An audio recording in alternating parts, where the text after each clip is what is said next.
क्या आप भी देश और दुनिया की खबरों से रह जाते हैं बेखबर? तो सब्सक्राइब कर लीजिए हमारे HT न्यूज चैनल को और बेल आइकॉन को दबाना मत भूलिएगा।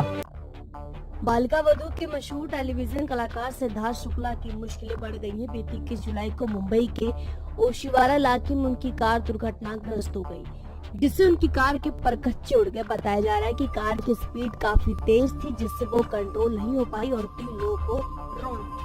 और उसके बाद वो डिवाइडर के ऊपर चढ़ गई, जिससे गाड़ी का आगे का जो पूरा हिस्सा है वो एकदम से टूट फूट गया है। वो इस घटना के बाद सिद्धार्थ को पुलिस ने हिरासत में ले लिया है।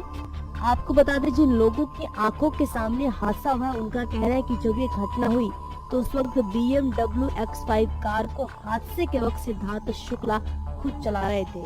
जब इस वाकये के बाद कार से बाहर निकले तो बेहद बदहवास थे। जिन लोगों को गंभीर चोटें आई हैं उन्हें तुरंत अस्पताल में भर्ती करवाया गया है और वही इस पूरे मामले की जांच चल रही कि आखिर इतना बड़ा हादसा कैसे हो गया।